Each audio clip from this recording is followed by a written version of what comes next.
بسم اللہ الرحمن الرحیم۔ السلام علیکم۔ جوسلن ثانی کے پاس سلطان نور الدین زنگی کے سوال کا کوئی جواب نہیں تھا۔ وہ سر جھکائے خاموش کھڑا رہا۔ سلطان نور الدین زنگی کی پرجلال آواز دوبارہ گونجی، اب تو مجھ سے کس سلوک کی توقع رکھتا ہے؟ جوسلن ثانی نے بڑی عیاری کے ساتھ اپنا سر اٹھایا اور انتہائی عاجزانہ لہجے میں بولا، یہ مسلمانوں کی روایت رہی ہے کہ وہ اپنے دشمن کو بھی معاف کر دیتے ہیں۔ مجھے یقین ہے کہ سلطان عالی مقام اپنے ہم مذہبوں کی روایت کو برقرار رکھیں گے۔ جوسلن ثانی کا طرز گفتگو دیکھ کر تمام اہل دربار حیرت زدہ رہ گئے۔ وہ فریب کا شخص بڑی عیاری کے ساتھ سلطان نور الدین زنگی کے ارد گرد ریاکارانہ الفاظ کا جال پھیلا رہا تھا۔ اور عیسائیوں کی روایت کے بارے میں تیرا کیا خیال ہے؟ سلطان نور الدین زنگی نے جوسلن کی درخواست کا جواب دینے کی بجائے الٹا اس سے ایک عجیب سوال کر ڈالا۔ میں جانتا ہوں کہ عیسائیوں سے کچھ غلطیاں سرزد ہوئی ہیں، جوسلن ثانی نے ایک انتہائی ہوشیار شاطر کی طرح نئی چال چلتے ہوئے کہا، مگر میں اپنی قوم کے اعمال کا ذمہ دار نہیں ہوں۔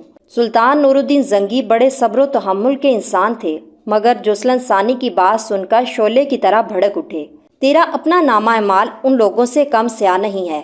سلطان عالی مقام میں اپنے اس سیاہ اعمال نامے کا ذکر کرنے والا تھا کہ آپ نے درمیان سے میری بات کاٹ دی۔ جوسلن ثانی کے فتنہ گر ذہن نے ایک اور کروٹ لی۔ میں خداوند خدا کو درمیان میں لا کر اپنے تمام سابقہ گناہوں سے تائب کرتا ہوں اور یقین دلاتا ہوں کہ آئندہ ایک گوشہ نشین راہب کی طرح زندگی بسر کروں گا اور کسی صلیبی جنگ میں حصہ نہیں لوں گا۔ مجھے معاف کر دیا جائے۔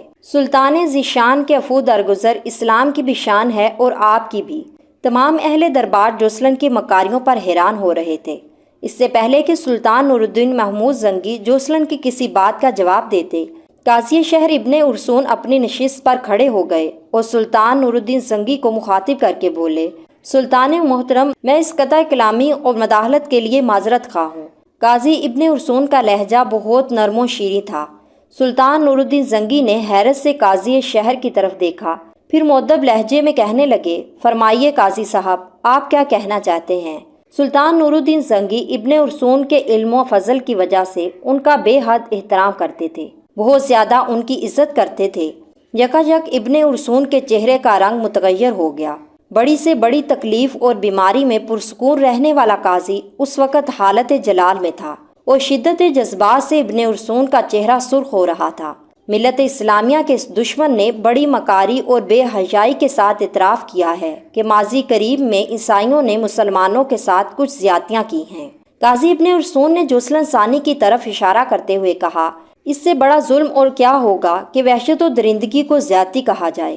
یہ کہہ کر قاضی ابن ارسون چند لمحوں کے لیے خاموش ہو گئے۔ پورے دربار پر گہرا سکوت طاری تھا۔ سلطان نور الدین زنگی شدید حیرت کے عالم میں قاضی ابن ارسون کی طرف دیکھ رہے تھے۔ یکایک ابن ارسون نے اپنے کھڑے ہونے کا زاویہ تبدیل کیا اور سلطان نور الدین زنگی سے مخاطب ہوئے، یہ آج سے 47 سال پہلے کا واقعہ ہے کہ جب سلطان موصوف پیدا بھی نہیں ہوئے تھے، اور خود یہ گنہگار قاضی ابن ارسون جو اہل دربار کے سامنے کھڑا ہے اس وقت مشکل سے 4 یا 5 سال کا ہوگا۔ اہل دربار کی حیرت میں مزید اضافہ ہو گیا۔ وہ پلکیں جھپکائے بغیر قاضی ابن ارسون کے نورانی چہرے کی طرف دیکھ رہے تھے جو کسی خاص راز کا انکشاف کرنے والے تھے۔ یہ واقعہ میں نے پوری تفصیل کے ساتھ اپنے والد مرحوم کی زبان سے سنا ہے، قاضی ابن ارسون نے سلسلہ کلام جاری رکھتے ہوئے کہا۔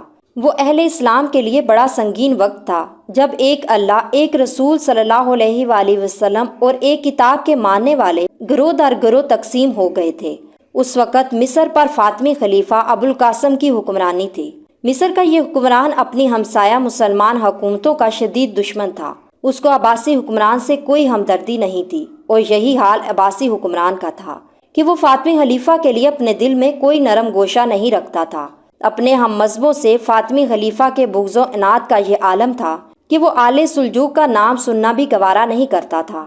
یہ کہتے کہتے شدت کرب سے قاضی ابن ارسون کا چہرہ دھواں دھواں نظر آنے لگا۔ مسلمانوں کے اس انتشار اور اختلاف سے صلیبیوں نے بھرپور فائدہ اٹھایا۔ قاضی ابن ارسون اداس لہجے میں ماضی قریب کے مسلمانوں کی تاریخ بیان کر رہے تھے۔ رجب 462 ہجری میں صلیبیوں نے مسلمانوں کے خلاف ایک خوفناک منصوبہ ترتیب دیا اور 50,000 منتخب عیسائی سپاہیوں کا لشکر لے کر یروشلم کی طرف بڑھے۔ اس وقت فاطمی خلیفہ ابو القاسم کی طرف سے افتخار الدولہ یروشلم کا حاکم تھا۔ اس کے جاسوسوں نے صلیبیوں کی یلغار کی خبر دی۔ حاکم یروشلم افتخار الدولہ نے ایک لمحہ ضائع کیے بغیر اپنے ایک معتبر قاصد کو خط دے کر فاطمی خلیفہ ابوالقاسم کی طرف روانہ کیا۔ ایک خفیہ اجلاس میں افتخار الدولہ کا خط پڑھا گیا۔ حاکم یروشلم نے فاطمی خلیفہ کو مخاطب کرتے ہوئے صاف صاف تحریر کر دیا تھا کہ خلیفہ کو معلوم ہونا چاہیے کہ اس بار صلیبیوں کے ارادے بہت زیادہ خطرناک نظر آ رہے ہیں۔ ان کے ساتھ کتنی فوج ہے اس کا اندازہ یروشلم کے قلعے میں بیٹھ کر نہیں کیا جا سکتا۔ پھر بھی میرے جاسوسوں کی اطلاع کے مطابق عیسائی سپاہیوں کی تعداد ہم سے کہیں زیادہ ہے۔ میں خلیفہ سے درخواست کروں گا کہ اس نازک صورتحال پر فوری توجہ دیتے ہوئے یروشلم کی حفاظت کے لیے مزید فوج فراہم کی جائے۔ اگر میری اس التجا پر بلا تاخیر عمل نہیں کیا گیا تو پھر اللہ تعالیٰ ہی جانتا ہے کہ یروشلم میں بسنے والے مسلمانوں پر قیامت کس انداز میں نازل ہو۔ حاکم یروشلم افتخار الدولہ نے انتہائی مؤثر لہجے میں صورتحال کی سنگینی کا نقشہ کھینچا تھا، مگر اس کی یہ تدبیر کارگر ثابت نہ ہو سکی۔ فاطمی خلیفہ ابوالقاسم نے اپنے میر منشی سے افتخار الدولہ کے خط کا جواب اس طرح لکھوایا: تم اچھی طرح جانتے ہو کہ قرب و جوار میں میرے کئی دشمن موجود ہیں، جن کی حریصانہ نظریں ہر وقت مصر کی حکومت پر جمی رہتی ہیں کہ کب انہیں موقع ملے اور وہ میرے اقتدار کا خاتمہ کر دیں۔ خلیفہ بغداد بھی دن رات اس قسم کی سازشوں میں مصروف رہتا ہے۔ اس صورتحال کے پیش نظر میں تمہاری مدد کے لیے ایک سپاہی بھی نہیں بھیج سکتا۔ اگر یروشلم ہاتھ سے جاتا ہے تو اسے جانے دو، اس کے مقابلے میں خلافت مصر کا دفاع کہیں زیادہ اہمیت رکھتا ہے۔ فاطمی خلیفہ کا جواب پڑھ کر حاکم یروشلم افتخار الدولہ کچھ دیر کے لیے سکتے میں آ گیا۔ اسے یقین ہی نہیں آ رہا تھا کہ یہ ابوالقاسم کا مکتوب ہے، لیکن مہر خلافت دے کر افتخار الدولہ کو یقین کر لینا پڑا۔